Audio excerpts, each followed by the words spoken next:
बोलती पुस्तके. ज्यांना वाचनाचा नाद त्यांना बोलती पुस्तके घाली साद. आमचं चॅनल सबस्क्राईब करा आणि सबस्क्राईब करायला इतरांनाही सांगा. नमस्कार श्रोते मित्र हो, बोलती पुस्तके सादर करत आहे लेखिका सौरेखा राव लिखित कथा जोडपं. झालं बाई सगळं एकदा मनासारखं. बघता बघता जायचा दिवसही उगवला असं म्हणत अनुने बॅग उघडली. सकाळी देवळाच्या आवारात घेतलेले काजू, तिरफळ, कोकम बॅगेत भरली. माना डोलवत वाकमन ऐकत असल्या प्रियाला ती म्हणाली, झाली का तुझी तयारी? बॅग भरलीस का? काय काय ती जोरात ओरडून विचारू लागली. तसं थोड्याशा लटक्या रागात अनु म्हणाली, आधी तुझ्या कानातली बटणं काढ, ऐकू कसं येईल. तुझे कपडे भरलेस का? बाबा कुठे आहेत? बसची वेळ होत आली. बाबा आत्ता तर होते.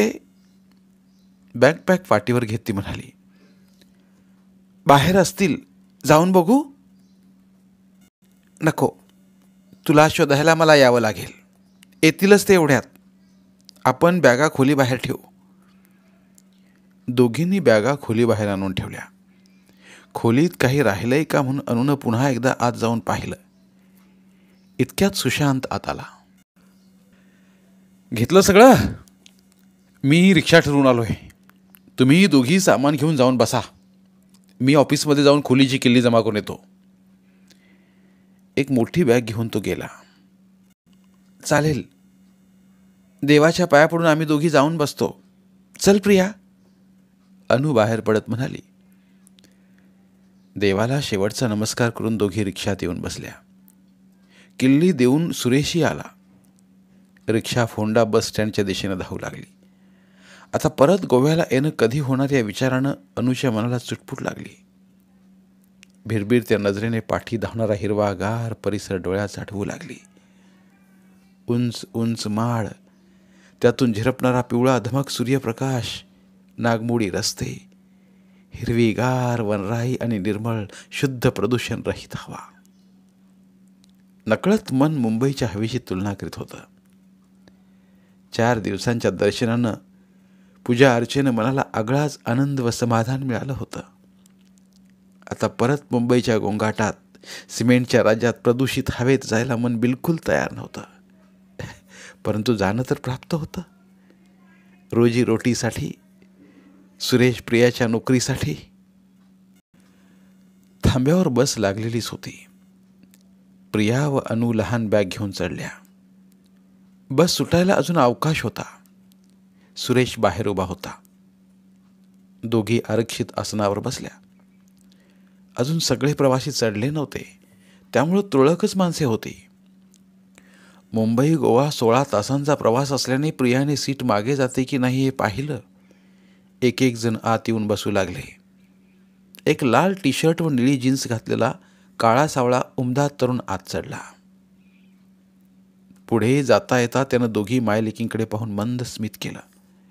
त्याचे डोळे चमकले. प्रियाने चमकून आईच्या कानाजवळ तोंड नेत हळुवार आवाजात म्हटलं, मम्मा, तुझी ओळख आहे का त्या तरुणाची? छे ग, माझी कुठली, मला वाटलं तुझी आहे. काहीतरीच काय, मी तर पहिल्यांदाच गोव्याला येते, माझी कुठून ओळख असणार? आपण अनेक देवळात गेलो ना, तिथे कुठे दिसला होता का? चेहरा ओळखीचा वाटला म्हणून हसला असेल. मॉम, तू काही म्हण मम्मा, he is very handsome and manly. त्याच्याकडे तिरप्या नजरेने पाहत प्रिया म्हणाली. नकळत तिच्या ओठावर सौम्य हसू फुटलं. ट्रॅव्हल बॅग वरती रॅकवर ठेवून पॅसेज सोडून प्रियाच्या बाजूच्या सीटवर तो बसला. अनुच्या मनावर उगाच दडपण आलं. प्रियानं म्हटल्याप्रमाणे तो तरुण खरंच देखणा व रुबाबदार होता. आकर्षक शरीर यष्टी, कमावलेलं शरीर, कपाळावर केसांची झुलपं, ओठावर कोरलेल्या मिशा, पांढरे शुभ्र चमकदार दात, रुंद मनगटावरील ब्रासचं ब्रेसलेट, हाताच्या रट्ट्यावर गोंदलेला ड्रॅगनचा टॅट्यू. उजव्या मनगटावर अत्याधुनिक घड्याळ, या सर्वाला साजेलचा सौम्य उंची, लाल टी शर्ट व निळी जीन पॅन्ट जणू प्रियाच्या मनातला सोलमेट. अनुलाही तो आवडला. मग प्रियासारख्या तरुणाला नुकत्याच कॉलेजमधून बाहेर पडलेल्या लग्न न झालेल्या युवतीला आवडणार नाही? असं कसं होईल? त्यातून 16 तासांचा दूरचा प्रवास, एकाच रांगेत बसणं, मोकळा वेळ, मग एकमेकांच्या नजरा, संकेत, ओळख, बोलणं सर्व साहजिकच आहे. मनात नको ते विचार येऊन अनुचं काळीज धडधडलं. आपण जागा बदलून प्रियाला पलीकडे बसवावं का? काय कारण सांगावं? अनु विचारात पडली. तिचा विचार चालू असताना सुरेश चढला. त्याच्या पाठोपाठ जीन्स घातलेली, आधुनिक वेशभूषा केलेली, सडसडीत देखणी स्मार्ट युवती आपल्या खांद्यावर लेदर पर्स सांभाळत आत चढली. तेव्हा सगळ्यांच्या नजरा तिच्यावर खिळल्या. ती सरळ येऊन त्या तरुणाशेजारी खिडकीजवळच्या सीटवर बसली. दोघं सरकून एकमेकांना खेटून बसले. संकेत सुरू झाले. प्रियाची नजर त्या दोघांवर होती, तर अनु बारीक नजरेने आपल्या लेकीकडे व तरुणाकडे आलटून पालटून पाहत होती. हे वयच असं वेडं असतं की कधी कुणाचं प्रेम बसेल याचा भरोसा नसतो. त्यामुळे अनु त्या दोघांवर सतत लक्ष ठेवून होती. प्रियाचा चेहरा का कोण जाणे पडल्यासारखा वाटला. अनुला मात्र एकदम सुटल्यासारखं झालं. तिनं मोकळा श्वास घेतला. मनातले भरकटणारे विचार कुठल्या कुठेही पसार झाले. शांतपणे तिने मान अनुच्या कानाजवळ तोंड नेत म्हटलं, मम्मा, ते शेजारचं जोडपं इकडे हनीमूनला आलं होतं वाटतं. अनु मनाशी हसली, म्हणाली, गोवा त्यासाठीच तर प्रसिद्ध आहे. तुझे हात पिवळे करायचे का? मग तू पण गोव्याला हनीमूनला ये. मला एवढी घाई नाही. हनीमूनला जायचे तर मी नॉर्थला जाईन किंवा परदेशी. थोडीशी फुरंगटून प्रिया म्हणाली. मान मागे टाकून तिने डोळे मिटले. बस मुंबईच्या हमरस्त्याने धावत होती. बसने वेगही पकडला होता. जाड काचेतून अनु मागे सरणाऱ्या निसर्गाचे सुंदर रूप न्याहाळत होती. बाहेरच्या पिवळ्या धमक प्रकाशाचं हळूहळू लाल नारंगी प्रकाशात रूपांतर झालं होतं. मावळतीनं काळ्या बुरख्यात तोंड लपवायला सुरुवात केली होती. जांभळा काळा अंधार हळूहळू पसरू लागला होता. झाडीत लपलेल्या दूरच्या गावचे दिवे अधूनमधून लुकलुकत होते. प्रियाची बसल्या जागी चुळबुळ सुरू होती. तिरप्या नजरेने ती बाजूला बसल्या जोडप्याकडे पाहत होती. अनु हळूच म्हणाली, प्रिया, हे बरं नव्हे हं? बाहेर बघ, किती सुंदर निसर्ग आहे तो. बाहेर तर अंधार पडत चाललाय. इथलं बाजूचं सौंदर्य पाहिलंस का? त्या मुलीची हाताची बोटं बघ, किती लांब सडक व निमुळती आहेत ती. एखाद्या कलाकाराची वाटतात. पेडिक्युअर व मॅनिक्युअर करून मस्त राखली ना. नखांना सुंदर नेलपेंट लावून त्यावर छान छोटी डिझाईन कोरली. हातात ही सुरेख वेडिंग रिंग व इतर बोटात छोट्या नाजूक अंगठ्या आहेत. त्या सगळ्याला शोभेल असं कानातलं लांब इयररिंग्स व हातात ठसठसीत bracelet. Wow, what a choice. Priya तिचं सौंदर्य निरखण्यात तल्लीन होती. अनु तिला हातानं दटावत होती. तिचं मुळी लक्षच नव्हतं. मम्मा, तिच्या गळ्यातील ती नाजूक सोन्याची साखळी पाहिलीस? त्याला गोड छोटंसं क्रॉसचं लॉकेट आहे. म्हणजे नक्कीच ती ख्रिश्चन असावी. तिच्या डोक्यावरील पांढऱ्या जाळीच्या स्कार्फमधून केसांचा हायलाईट केला फ्रेंच रोल बघ, किती मस्त दिसतोय. निळी जीन्स उंच निमुळती आहे म्हणून तिला छान सूट होते ना. निळी जीन्स, पिंक टॉप, त्यावर निळे जॅकेट छान शोभतंय. उंच टाचेचे सँडल्स आणि तिची एकूण कॅरी करण्याची पद्धत बघून एखादी चांगली मॉडेल वाटते नाही? बाई बाई बाई, किती बोलशील, किती वर्णन करशील. मला दिसतंय सारं. थोडीशी वैतागून अनु म्हणाली, इथलं शेजारचं सौंदर्य बघायचं सोडून तू बाहेरचा अंधार पाहत राहिलीस. म्हणून सांगते, कसे दोघे मेड फॉर इच अदर आहेत. Now it's too much. मुंबईला पोचेपर्यंत त्या दोघांना पाहत राहणार आहेस का? दुसरं काय करणार? म्युझिक ऐकून कंटाळा आला. बाहेर अंधार, वाचायला पुस्तकही नाही. म्हणून बाबांना म्हणत होते स्मार्टफोन घेऊया, तर तू मध्ये मोडता घातलास. पुढच्या महिन्यात माझा पगार येताच नक्की घेणार. छान टाईमपास होतो. आता नजर जाते त्यातून ते जोडपं फार गोड व रोमॅन्टिक आहे. डोळा मिचकावीत ती म्हणाली, बी कूल मॉम, आता नाही हो बघणार. आणि ती परत मागे रेलली. अचानक बसमधले सगळे दिवे लागले. ड्रायव्हरच्या केबिनमध्ये बसला क्लीनर समोर येत म्हणाला, चहासाठी बस थांबेल. 15 मिनिटात चहा घेऊन सगळ्यांनी वेळेवर यावं. गर्रकन वळण घेत बस एका खेडेगावातल्या चहाच्या टपरीसमोर थांबली. शेजारचं जोडपं लगबगीनं सर्वात प्रथम उतरलं. सुरेश म्हणाला, चला चहा घ्यायचा ना. हो. प्रिया व अनु त्याच्या पाठोपाठ उतरल्या. टपरीच्या बाजूला एका मोठ्या कढईत बटाटे वडे तळत एक माणूस बसलेला. बटाटे वड्याचा खमंग वास चहूकडे पसरला होता. इतक्यात दुसरी बस येऊन उभी राहिली. बघता बघता त्या चहाच्या टपरीसमोर ही गर्दी झाली. सगळेजण चहा व बटाटे वडे घ्यायला धाव घेत होते. बाबा, आपणही घ्यायचे का बटाटे वडे? या थंडगार हवेत गरमागरम वडे खायला मज्जा येईल.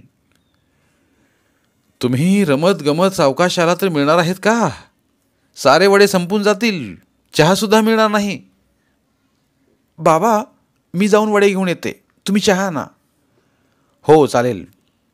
अनु, तू माझ्याबरोबर ये चहाचे कप धरायला. अनु सुरेशबरोबर गेली. एका बाजूला चहाची किटली टेबलावर ठेवून प्लास्टिक ग्लासमध्ये चहा भरीत होता, तर दुसऱ्या बाजूला टपरीच्या आत मालक टेबलासमोर बसून बटाटे वड्याचे पैसे घेत होता. त्या छोट्याशा आवारात 2 बसेस येऊन थडकल्याने माणसांची ही गर्दी झाली होती. गेले 5-6 तास एका जागी बसून कंटाळलेले सगळे प्रवासी पाय मोकळे करायला चहा वड्याचा स्वाद घ्यायला खाली उतरले होते. वेळेचं बंधन असल्यानं प्रत्येकाला घाई होती. जो तो ढोपराने एकमेकांना ढकलून चहा वडे घेण्याचा प्रयत्न करीत होता. प्रियाला मुंबईच्या गर्दीची सवय असल्याने सगळ्यांना मागे रेटीत ती एकदम वडेवाल्यासमोर येऊन उभी राहिली. म्हणाली, 3 प्लेट वडे बांधून द्या. त्याने कागदात वडे बांधून देत म्हटलं, 3 प्लेट वड्याचे पैसे घ्या. ती बाजूला टेबल खुर्ची टाकून बसल्या मालकाला म्हणाली, 3 प्लेटचे किती पैसे? 45 रुपये. तिने पैसे मोजून दिले. त्याचवेळी शेजारी उभ्या असल्या बसमधल्या त्या आकर्षक तरुणीकडे तिचे लक्ष गेले. ती हाताच्या बोटाने किती म्हणून मालकाला विचारित होती. त्याचे तिच्याकडे लक्ष नव्हते. इतर गिराहिकांचे पैसे घेण्यात तो मग्न होता. ती पुन्हा पुन्हा खून करीत होती. त्याचे लक्ष नाही हे पाहून त्याच्या टेबलावर चावीने वाजवून त्याचे लक्ष वेधण्याचा प्रयत्न करीत होती. लोकांच्या गर्दीने व्यस्त झालेला तो मालक एकदम ओरडून म्हणाला, 15 रुपये म्हणून एकदा सांगितलं ना, चहा आईला ऐकू नाही येत.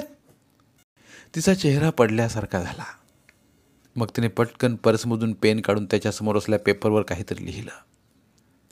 तोपर्यंत प्रिया मालकाने दिले सुटे पैसे घेऊन ती गर्दी सटकली. का कोण जाणे तिला त्या तरुणीविषयी अनुकंपा वाटली आणि तिच्यावर खेकसणाऱ्या मालकाचा रागही आला. आपल्या शेजारी उभी असलेली ती तरुणी बोलायचं सोडून परत परत खुनांनी का बरं सांगत होती, याचं मनाशी नवल करीत ती बसजवळ येऊन मम्मी बाबांची वाट पाहत राहिली. तिला अंधुकसं आठवलं, बसमध्येही ती दोघं बोलत नव्हती. फक्त नजरेनं, संकेताने, स्पर्शाने, हाताच्या खानाखुनाने एकमेकांशी गुजगोष्टी करीत होती. तेव्हा तिने स्वतःच्या मनाची समजूत घातली की नवविवाहित जोडपं अर्थात प्रेमाच्या भाषेनं, संकेतानंच बोलणार. त्यांना शब्दांची काय गरज. पण आता त्या चहाच्या मालकाकडे तो इतका ओरडून सांगत होता, पण तिला कळत नव्हतं. ती पुन्हा पुन्हा हाताच्या खुणा करीत होती. चावीने वाजवून त्याचं लक्ष वेधण्याचा प्रयत्न करत होती. म्हणजे ती मुकी किंवा बहिरी तर नसेल, या विचारानं तिच्या अंगावर काटा आला. छे छे, हे कसं शक्य असेल. ती इतकी सुशिक्षित, सुंदर, आधुनिक दिसते आहे. ती मुकी किंवा बहिरी असणं शक्यच नाही. इतक्यात समोरून ती दोघं एकमेकांच्या हातात हात गुंपून दुसऱ्या हातात खाण्याचं पार्सल सांभाळीत हसत खिदळत बसजवळ आली. प्रियाला पाहून त्यांनी दोघांनी ओळखीचं स्माईल दिलं. तिच्या रंगवलेल्या ओठातून कुंदकळ्यासारखे पांढरे शुभ्र दात ओझरते दिसले, तर त्याचे काळे भोर पाणीदार डोळे डोहातून चमकले. हातातील वडे, फ्रुटीची खोकी सांभाळत एकमेकांना आधार देत ती वडा खाईन. थोडं थांबून पुन्हा म्हणाली, मम्मा, ते आपल्या शेजारी बसलं जोडपं आहे ना? अगं, आज तुला त्यांच्याशिवाय दुसरं काही सुचत नाही का? ऐक तर खरं, तुझाही विश्वास बसणार नाही. असं झालं काय? मला वाटतं ती मुलगी मुकी किंवा बहिरी आहे. काहीतरीच तुझं. उगाच काहीतरी तर्क करीत बसू नकोस. अगं, बसमध्येही ती दोघं हाताच्या खानाखुनाच करीत होती. बोलण्याचा आवाज मुळीच येत नव्हता. प्रिया, प्रेमाच्या गोष्टी कुणी जोरात बोलतं का? मला अनुभव नाही. मगाशी मी पाहिलं आणि चरकलेच. त्या गल्ल्यावरच्या मालकाला हाताच्या खुनाने काही विचारत होती ती. तो रागाने प्लेटचे 15 रुपये म्हणाला तरी तिला कळलं नाही. मग तिने त्याच्या टेबलावर चावी वाजवून पेपरावर काहीतरी लिहिलं. तोपर्यंत मी तिथून निघाले. त्यावरून तू हे एवढं मोठं निदान केलंस? निदान असं नव्हे, पण एकूण वागण्यावरून तर्क काढला. अगं प्रिया, तू इकडे उभी आहेस. मी केव्हाचा शोधतोय तिकडे. बाबा, तुम्ही चहा घेतला का? हो, चहा पिऊनच तुला शोधायला गेलो. आणखी 2 बसेस आल्याने चिक्कार गर्दी झाली. चला, वेळ संपत आली.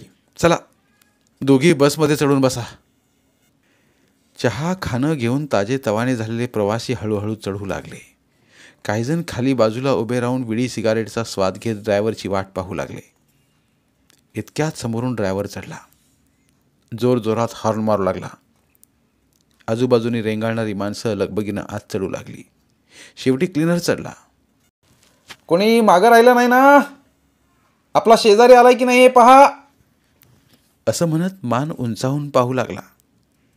सगळे प्रवासी चढल्याची खात्री होताच चला, वंचा वंचा, म्हणून त्यानं कोकणीत ड्रायव्हरला निघण्याचा इशारा केला. घू घू आवाज करीत वळण घेत बसने ते खेडं सोडलं. प्रियाचं लक्ष सहज बाजूच्या जोडप्याकडे गेलं. ती तरुणी फ्रुटी पिण्यात दंग होती. बस हमरस्त्याला लागली. दिवे अजून मालवले नव्हते.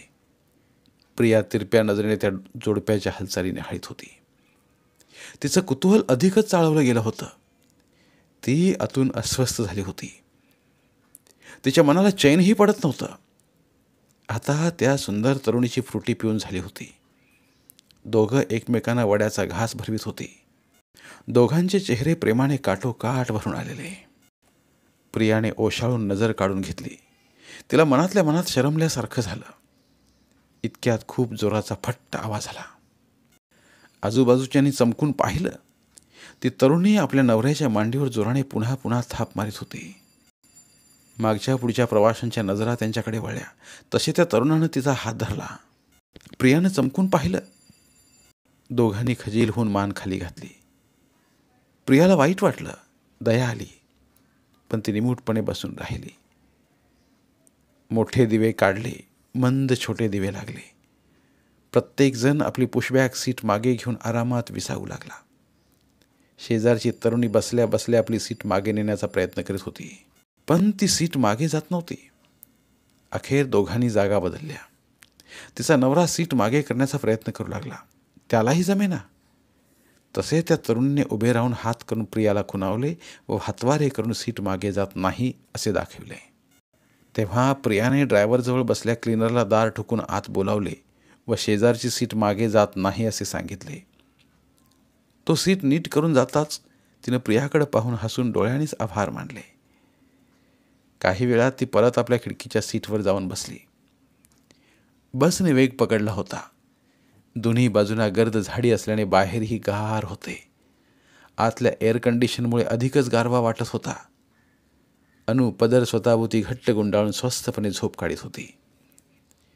प्रियाची झोप मात्र पूर्णपणे उडाली होती. तो तरुण अचानक उभा राहिला. टॅकवरची त्याने हँडबॅग काढून त्यातून शाल काढली व पुन्हा वरती ठेवून दिली. मग दोघांनी एका शालीत स्वतःला गुरफटून घेतलं. मागून कुणीतरी सगळे लाईट काढा म्हणून ओरडलं.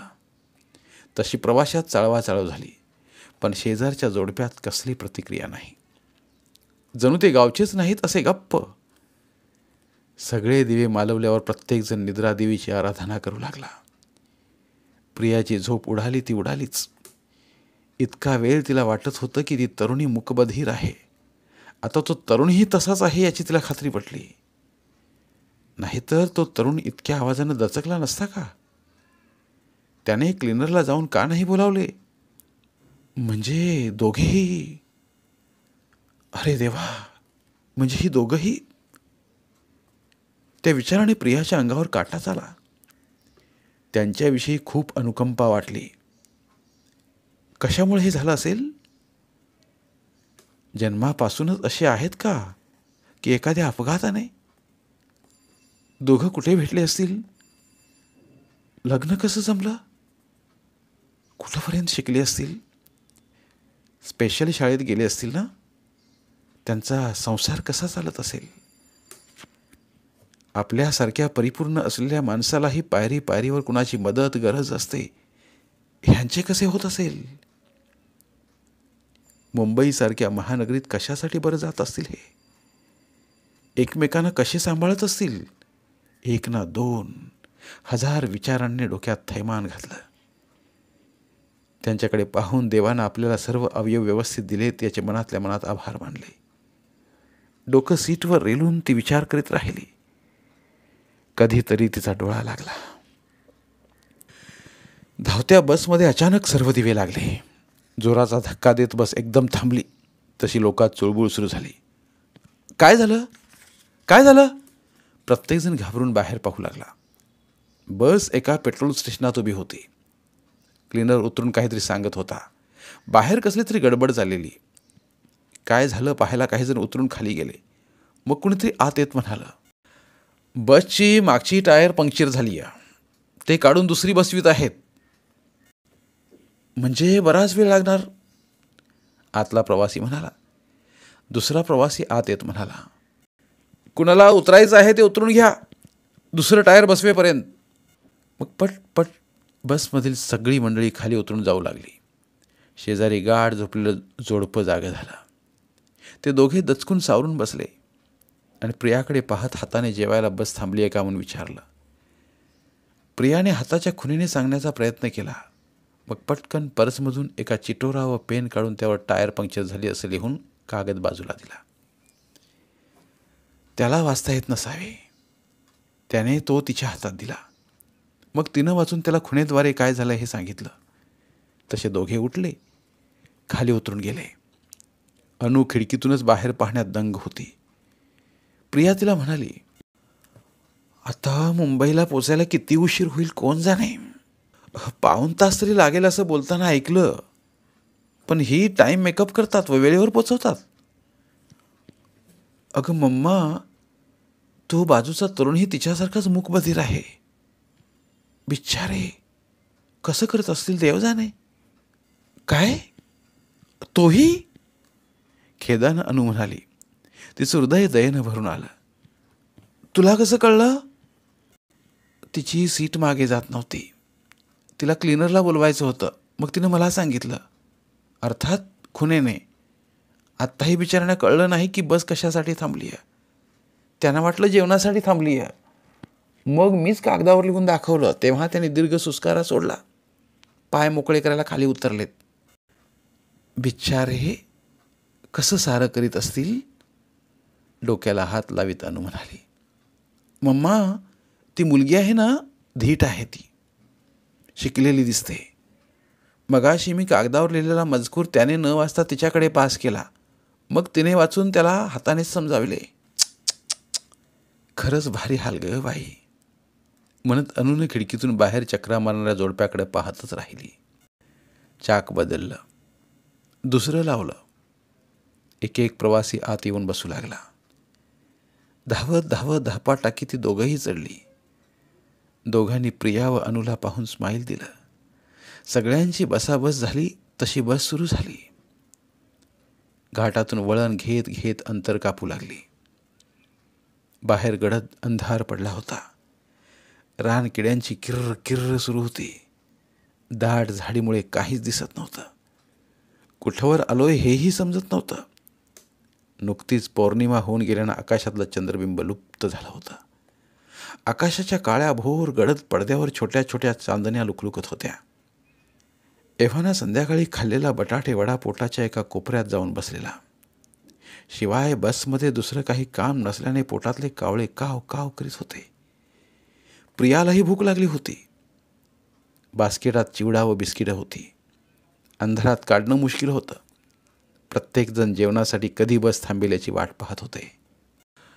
काही वेळानं बस थांबली. क्लिनर केबिनमधून बाहेर येत म्हणाला, जेवणासाठी अर्धा तास बस थांबेल. सगळ्यांनी लवकर उतरून वेळेवर यावं. नेहमीप्रमाणे ते जोडपं घाईनं सर्वात आधी उतरलं. दुसरी मंडळी एकापाठोपाठ एक उतरू लागले. प्रिया, अनु व सुरेशही उतरले. अनु म्हणाली, आत्ता रात्री 11 वाजता काय जेवायचं? मी काहीतरी हलकं खाईन. तुम्ही दोघे जेवून घ्या. चला चला, जे हवं ते हॉटेलात जाऊन ठरवा, नाहीतर बसायला जागा मिळणार नाही. तिघही हॉटेलात शिरले. एक स्वच्छ रिकामं टेबल पाहून तिघही बसले. पलीकडच्या टेबलावरती प्रेमी युगुल बसलं होतं. ते खाण्यामध्ये दंग होते. सर्वात आधी येऊन बसल्यानं त्यांचं खाणं संपत आलं होतं. प्रिया त्यांच्या हालचाली निहाळण्यात गर्क होती. दोघं खाणं संपून उठले. तरुणीनं प्लेटमधील बडीशेप घेऊन बिलाचा कागद उचलला. ती ते द्यायला मालकाकडे गेली. पाठोपाठ तिचा नवराही गेला. अनुही त्यांच्याकडे पाहत होती. हे पाहून सुरेश म्हणाला, तुम्हा दोघा मायलेकीनं झालंय काय? ऑर्डर द्यायची सोडून त्यांच्याकडे काय पाहत राहिलाय? अहो, ती दोघं मूकबधीर आहेत. काय? तुला काय माहीत? सुरेशचा विश्वास बसला नाही. आमच्या शेजारच्या सीटवरच आहेत. प्रियानं सांगितल्यावर माझाही प्रथम विश्वास बसला नाही. नंतर त्यांच्या हालचालीकडे पाहून खात्री पटली. देव असं कसं करतो ना? काय करणार, एकमेकांचं नसीब. समोर आलेल्या आयुष्याला धैर्यानं तोंड देत त्याचा सामना करतात याचंच कौतुक वाटतं. त्यांच्याकडे पाहून कुणाला खरं वाटणार नाही. इतकं प्रसन्न रुबाबदार व्यक्तिमत्व, शिवाय आधुनिक वेशभूषा, सळसळणारं तारुण्य. स्मार्ट हो ना? इतक्यात वेटर ऑर्डर द्यायला आला. तिघांनी इडली व कॉफीची ऑर्डर दिली. लगेचच खाणं आलं. मग तिघंही इडली खाण्यात मग्न झाले. गरमागरम कॉफी प्यायल्यावर ताजं तवानं वाटलं. बडीशेप चघळत चघळत बिल देऊन तिघं बसमध्ये चढली. शेजारच्या सीटवरचं ते जोडपं मिलन सुपारी खाण्यात दंग होतं. प्रियाला सुपारीचं पॅकेट दाखवून हवं का म्हणून खुणेनं विचारलं तिने. तोंडात बडीशेप आहे असं दाखवून हसून ती गप्प बसली. प्रियाच्या मनात आलं, तिला विचारावं का तुझं नाव काय, मुंबईत काय करते, कुठे राहता असं लिहून विचारावं. पण तोपर्यंत बसमधली मंडळी एकापाठोपाठ चढू लागली. मधल्या पॅसेजमध्ये माणसं असल्यानं तिला विचारता येईना. इतक्यात क्लीनरही चढला. ड्रायव्हरनं हॉर्न वाजवून गाडी सुरू केली. हां, वच्चा वच्चा म्हणून क्लीनरनं कोकणीतून गाडी जाऊ दे म्हणून आवाज दिला. बसने मोठे वळण घेतले आणि रस्त्यावरून गाडी वेगाने धावू लागली. समोर उभा राहून क्लीनर म्हणाला, पनवेल वाशी कोण उतरणार आहे? आत्ताच सांगा, नाहीतर झोपून जाल. शेजारच्या युगुलात अस्वस्थ चाळवाचाळव झाली. तिनं हात लांब करून प्रियाला खुनेनं विचारलं, क्लीनर काय म्हणतो? तसं प्रियानं सांगितलं. तो विचारतोय पनवेल वाशीला कुणाला उतरायचं आहे का? त्यांचे निर्विकार चेहरे पाहून प्रियाच्या अचानक लक्षात आलं, अरे आपण सांगतोय ते दोघांना समजेल कसं? लगेच आपल्याला तिथे उतरायचं नाही म्हणून खुनेने दाखवलं. प्रियाने हातानेच तुम्हाला कुठे उतरायचं आहे असं विचारलं. तेव्हा त्या तरुणीने खुनेने समजावलं. पण प्रियाला ते समजलं नाही. इतक्यात दिवे मालवले गेले. बसमध्ये गडद अंधार दाटला. प्रवासी झोपण्याच्या तयारीला लागले. प्रिया मागे रेलली. त्यांना घ्यायला कोणीतरी स्टँडवर येतीलच अशी मनाची समजूत घालून तिने डोळे मिटले. दिवसभर थोडी थोडी झोप झाल्याने झोप अजिबात येत नव्हती. मग खिडकीतून बाहेर पाहत आकाशात लुकलुकणाऱ्या चांदण्या मोजीत राहिली. चंद्रबिंब कुठे दिसते का म्हणून पाहू लागली. पाहता पाहता तिला शेजारच्या जोडप्याची आठवण झाली.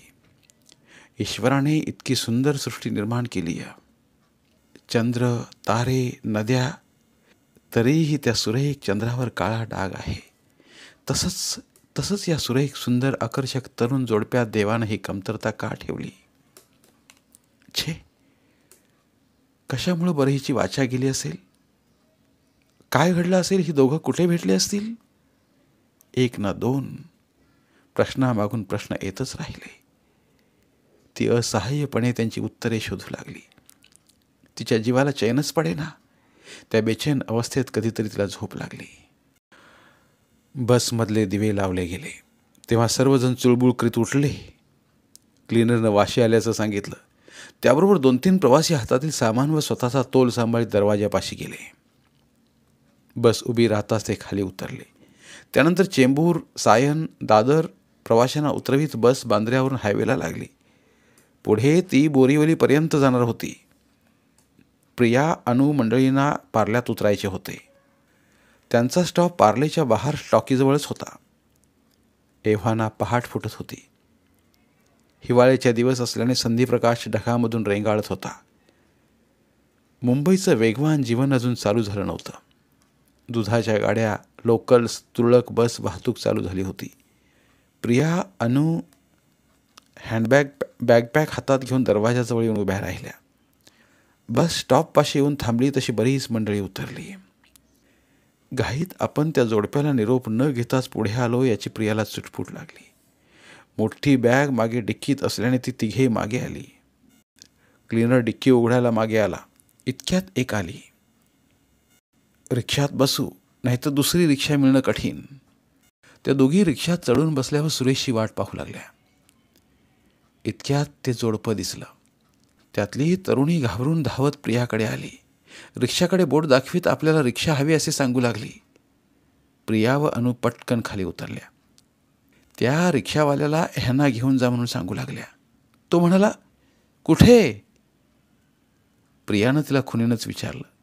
ती तोंडाने मम्मा असा आवाज करीत हाताच्या खानाखुनाने सांगण्याचा प्रयत्न करू लागली.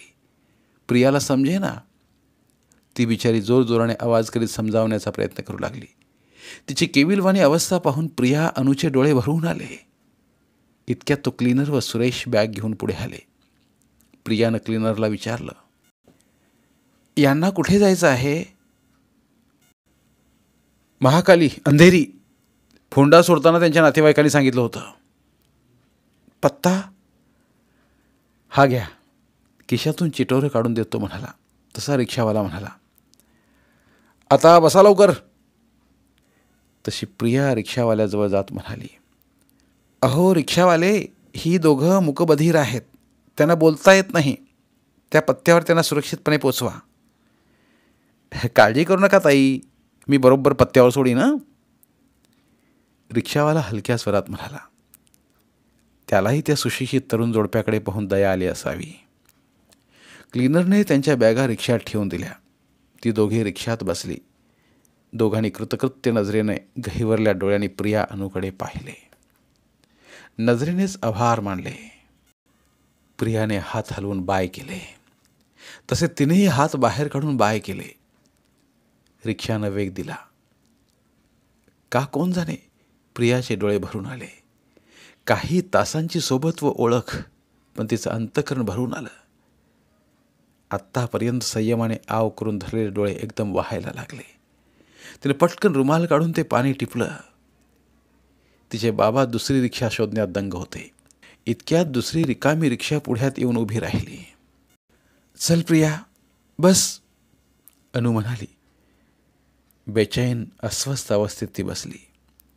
मनाशी प्रार्थना करीत देवाला म्हणाली, देवा, या दोघांना सुरक्षितपणे त्यांच्या जागी पोचव. त्याचवेळी अनु व सुरेशही मनातून तीच प्रार्थना करीत होते.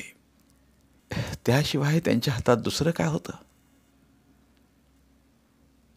धन्यवाद. पुन्हा भेटूया एका नवीन कथेसह.